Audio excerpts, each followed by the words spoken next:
کا فریضہ ادا کر کے موقع اور اس سے بھرپور فائدہ اٹھایا. یقیناً ہر عید ایک ایسا موقع ہوتا ہے کہ جس کے بعد کوئی علم نہیں کہ ہم میں سے اگلی عید پر کون ہوگا، اگلی قربانی کس کے نصیب میں ہوگی.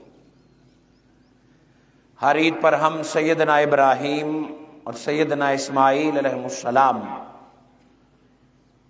کی یاد تازہ کرتے ہیں، ان کا تذکرہ، ان کی سیرت اور ان کی سنت بیان کرتے ہیں.